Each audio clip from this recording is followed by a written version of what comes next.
tout de suite avec nos kiosqueurs et les kiosqueurs. Les voici: Géraldine Mühlmann, professeure de sciences politiques et de philosophie à l'Université Paris 2, Panthéon-Assas, diplômée de l'école de journalisme de la New York University. Rosa Moussaoui, grand reporter au service international du quotidien français L'Humanité, vos terrains de prédilection, le Maghreb et l'Afrique de l'Ouest. Pierre Aski, journaliste, vous tenez une chronique quotidienne sur l'actualité internationale dans la matinale de la radio France Inter, chroniqueur de politique internationale aussi à l'hebdomadaire l'Obs. Vous êtes également président de Reporters sans frontières. Et enfin, Alberto Toscano, journaliste et écrivain à Paris depuis 3 décennies. Vous êtes le correspondant en France de la Radio Radicale à Rome, président du Club de la presse européenne. Merci à vous 4 d'être aujourd'hui en plateau pour nous livrer votre analyse sur cette actualité. Première question, l'Europe a-t-elle eu une révélation? Le temps de la naïveté face à la Chine est terminé, constate le président français Emmanuel Macron. La tournée en Italie, à Monaco et en France de son homologue chinois Xi Jinping s'est déroulée sur fond de méfiance européenne. Nul d'entre nous n'est naïf, mais nous respectons la Chine et nous sommes déterminés au dialogue et à la coopération. Et nous entendons naturellement de nos grands partenaires qu'ils respectent aussi l'unité de l'Union européenne, comme les valeurs qu'elle porte pour elle-même et dans le monde. La coopération est essentielle, même s'il y a des points de désaccord ou de la compétition. C'est une compétition positive. Et la coopération l'emporte largement sur la concurrence. Nous devons accroître l'énergie positive. Nous sommes en train d'avancer ensemble. Nous ne pouvons pas laisser la méfiance mutuelle prendre le dessus. Et l'Europe découvrit enfin la Chine, son impérialisme économique, ses gigantesques projets hégémoniques. Est-ce que je suis un petit peu cynique, Pierre, ou est-ce que vous trouvez que le réveil des Européens est un peu tardif? Non, il vaut mieux tard que jamais, comme toujours. Mais ce réveil est ambigu parce que Xi Jinping est d'abord passé en Italie où il a obtenu ce qu'il cherchait à avoir, c'est-à-dire la signature d'un protocole d'accord avec un des pays importants de l'Union européenne, premier membre du G7, a signé le protocole d'accord sur les routes de la soie, avant de venir en France où effectivement il s'est passé quelque chose. Parce que pour la première fois, il a eu en face de lui non pas un seul pays, puisque la Chine, depuis une dizaine d'années en gros, traite les pays européens individuellement et fait une sorte d'Europe à la découpe en choisissant ses interlocuteurs. Là, il y avait Emmanuel Macron, Angela Merkel et Jean-Claude Juncker sur une position commune qui est, en gros, de rééquilibrer le rapport de force. Aujourd'hui, on le sait bien, la Chine a tellement grandi, grossi et elle a des ambitions tellement grandes qu'aucun pays européen n'est de taille à faire face à la Chine, pas même l'Allemagne, qui est pourtant la plus grande puissance économique. L'Europe pourrait être de taille si elle était cohérente. L'Europe est quand même globalement le marché unique européen et le premier marché de la Chine, donc ça pèse.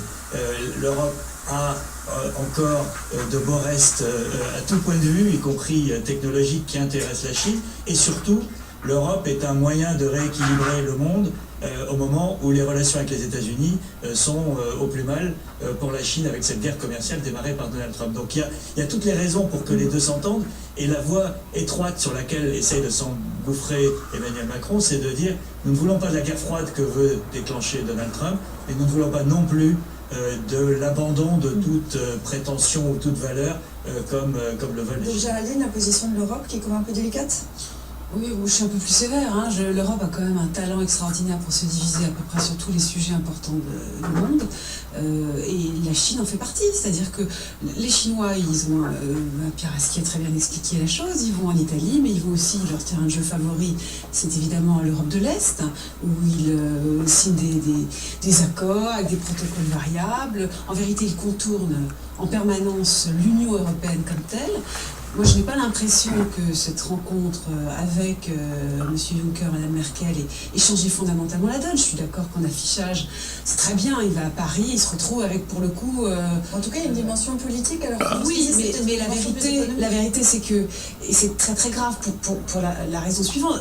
La vérité, c'est que tous les pays fonctionnent économiquement de manière individuelle vis-à-vis de la Chine. La Chine exploite cela au maximum. C'est d'autant plus grave que c'est précisément sur les questions économiques que l'Europe en général, se fondent le mieux dans le discours. On dit toujours, bon, bah, le politique, on a du mal, etc. Mais l'économique, alors ça, vraiment, ça marche, c'est pour ça qu'on l'a fondé. Et la vérité, c'est que ça marche, vous êtes en désaccord. Oui, la seule nuance que je voudrais apporter, c'est que c'était vrai il y a encore, jusqu'à il y a 2 ans.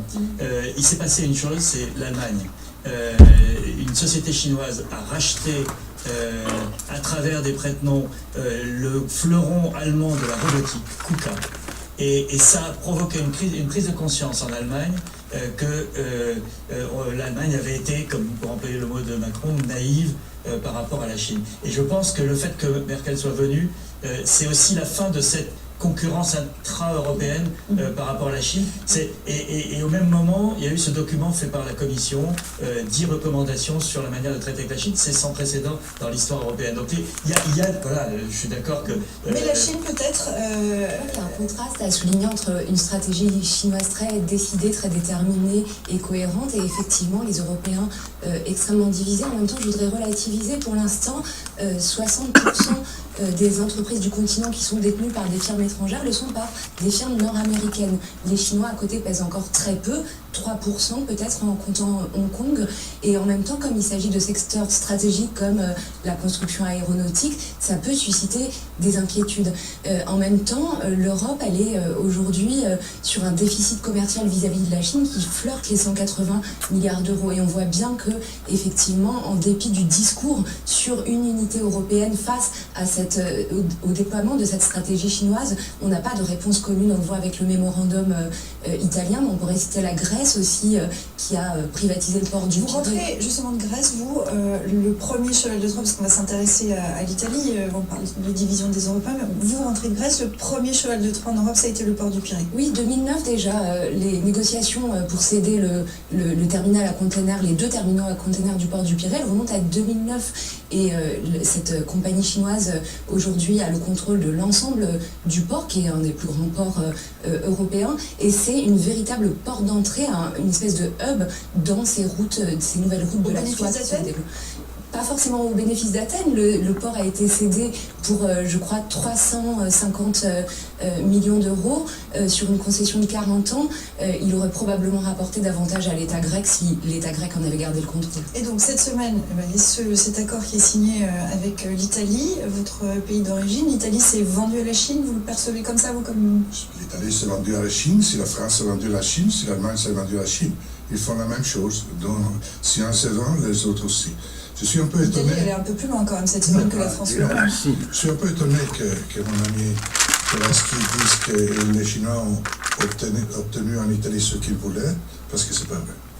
Parce qu'ils n'ont pas obtenu l'accord sur la télécommunication de 5e génération, qui pour eux était très important. Et là, il y a eu un retournement de la position italienne sur la base d'une pression américaine. Juste pression américaine, hein, et aussi sur la base de pression des autres pays européens. Donc là, on a une question économique. Faut-il collaborer avec la Chine? Oui. Faut-il rééquilibrer le commerce étranger qui est tout à fait favorable à la Chine, au moins pour la France et pour l'Italie? L'Italie a des exportations pour 13 milliards d'euros par an et des importations pour 31 milliards d'euros par an de la Chine. Donc, il faut les rééquilibrer, il faut collaborer. Avec la Chine, on n'a pas une situation de compétition stratégique et militaire. Il n'y a pas un risque comme il existait avec l'ancienne Union soviétique. Il n'y a pas une friction concrète et immédiate. C'est les Américains qui l'ont à Taïwan et dans d'autres situations. Donc, il faut collaborer. L'Europe doit se réunir, oui. Mais là, c'est plus une collaboration, c'est un peu la critique qui est faite par l'Europe. À Rome. Oui, et c'est la critique qu'on peut faire aussi à Paris et à Berlin. Alors Pierre, je veux bien vous entendre là-dessus, parce que Alberto rebondissait sur vos propos. Ce qui fait défaut est une stratégie européenne réelle. Le fait que les Allemands et les Français se retrouvent ensemble avec un Chinois ne signifie pas qu'il y a une stratégie européenne. Pierre, je suis d'accord avec Alberto sur les télécoms. Là où il y a un problème, c'est que pourquoi les Européens refusaient jusqu'à présent de cautionner les routes de la soie, ce que l'Italie a fait cette fois-ci. Parce que dans le système des routes de la soie organisé par Pékin, il y a un affaiblissement de la gouvernance, des règles sur l'endettement, des règles environnementales, des règles sociales. Et c'est pour ça que l'année dernière, les Européens, tous qui était au Forum des routes de la soie à Pékin, avait refusé de signer l'accord final. L'Italie rompt là-dessus, c'est-à-dire qu'elle donne aujourd'hui la possibilité à la Chine, effectivement, d'avancer sur ce programme. La première ronde. Elle est la première dans les pays du G7. Et la première des grands pays européens. Et c'est là qu'il y a un problème, conceptuel et pas sur le fait que tout le monde veut faire du commerce. Oui. Il y a la Golden Share. Il faut pas oublier que dans les accords qui ont été signés à Rome, il y a une clause qui permet à l'Italie, mais demain ce sera la même chose pour la France, parce que je parie que la France signera les mêmes choses si elle veut continuer à commercer. Parce que les 300 milliards d'euros en Airbus, c'est pas l'Italie qui les a signés. Et qu'est-ce qu'on a donné en échange à la Chine? Pour avancer un petit peu, on le voit, les questions divisent. Les Européens, c'est un peu le point fort. Il faut peut-être souligner qu'il y a une volonté peut-être chinoise, toujours dans cette stratégie de pacifier un peu ce climat de guerre commerciale, puisque le président chinois arrive, pas les mains vides, avec dans son escarcelle une loi qui libéralise les investissements étrangers en Chine, et c'était une des exigences aussi des Européens. Jusque-là, c'était très soumis à des transferts de technologie, etc. Là, il y a peut-être des possibilités aussi qui s'ouvrent nouvelles. On a l'impression, on se rappelle des deux extraits d'interview qu'on a vu tout à l'heure, Emmanuel Macron méfiant, et puis Xi Jinping qui essaye de rassurer. Est-ce qu'il a rassuré les Européens? Bon, je pense que ceux qui connaissent les dossiers sont un peu inquiets et savent très bien le petit jeu que jouent certains pays d'Europe. L'Italie est en guerre ouverte avec la France, enfin, tout le monde le sait. Je ne dis pas du tout que ce soit la raison principale d'accords commerciaux, c'est plus complexe que cela, mais ça joue évidemment, ne serait-ce qu'en termes d'affichage. Pendant que Macron fait cela, voilà comment les Italiens se comportent avec les Chinois sur un mode finalement assez égoïste, enfin au nationaliste, pas forcément d'ailleurs au mauvais sens du terme, mais en l'occurrence, nous avons affaire quand même à des nationalistes au pouvoir. Elle fait la même chose. Mais bien sûr, mais le problème, c'est que je suis très fâchée avec l'Europe, peut-être d'autant plus que j'ai été très européenne et je le suis encore de cœur. Donc je suis encore plus fâchée. Vous parliez du Pirée, c'est bien avant l'histoire des routes de la soie, des nouvelles routes de la soie. C'est une catastrophe européenne, c'est-à-dire qu'on ait mis une telle pression sur les Grecs. De toute façon, dans toute cette crise, ça sans doute comment entamer ma propre crise personnelle avec l'Europe, j'ai trouvé ça insupportable, le traitement de la Grèce. Mais voilà une des conséquences, c'est qu'on a obligé les Grecs à vendre un patrimoine considérable. Donc vous venez de dire, vous connaissez bien le dossier, que s'il était resté chez les Grecs, ça les aurait beaucoup aidés aussi dans leur situation. Et c'est finalement les Chinois qui ramassent. Et ça, c'est terrible, parce que l'Europe est censée être un bouclier au moins sur les questions économiques, puisque sur le reste, on n'arrive pas du tout à se mettre d'accord. Et sur les questions économiques, ça ne marche pas du tout, c'est même totalement contre-productif. La question qu'on peut se poser, vue d'Europe, c'est est-ce qu'il faut avoir peur de la Chine? Je pense qu'il ne faut pas avoir peur de la Chine à condition de faire ce qu'il faut pour imposer un rapport de force équitable. Et c'est pour ça que je suis peut-être moins pessimiste que Géraldine, c'est que j'ai l'impression que ce réveil, pour employer ce mot, de l'Europe est une prise de conscience que soit on fait ça, soit on passe sous les fourches codines de la Chine.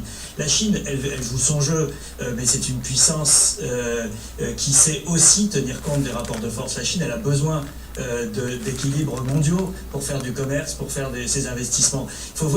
Si on recule un petit peu et qu'on regarde l'état du monde aujourd'hui, on a cette guerre commerciale avec les États-Unis, on a l'Europe qui jusqu'à présent agissait de manière désordonnée, faible et dans le laisser-faire, et ce duopole Pékin-Washington qui était en train de s'installer pour définir les normes et la marche du monde. C'est un piège de la Chine, des États-Unis aussi. Oui, est-ce que l'Europe est capable aujourd'hui de devenir le troisième pôle de ce triangle et de dire attendez, on existe et on n'acceptera pas tout?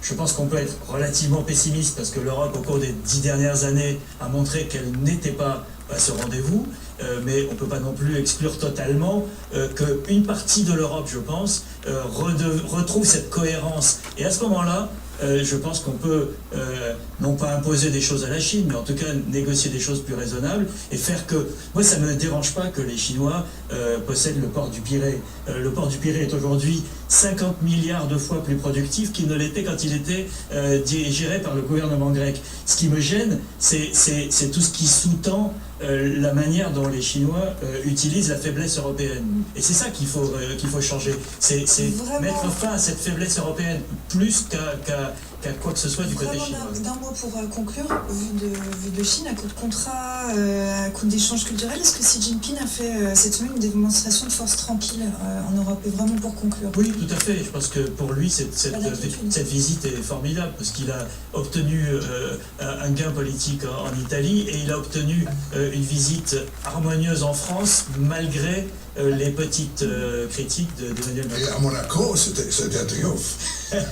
L'étape de Monaco. Et je vous livre pour la réflexion, parce qu'on va avancer, ce proverbe chinois, vous savez, j'aime bien les proverbes chinois, avec du temps et de la patience, les feuilles de mûrier se transforment en robe de soie. Voilà, c'est à Il y a méditer. de Confucius qui peut lire en latin et en français, de courant avec la donc On va continuer à parler de la Chine, et que ça fait quand même un moment qu'on est éveillé sur ce qui se passe en Chine.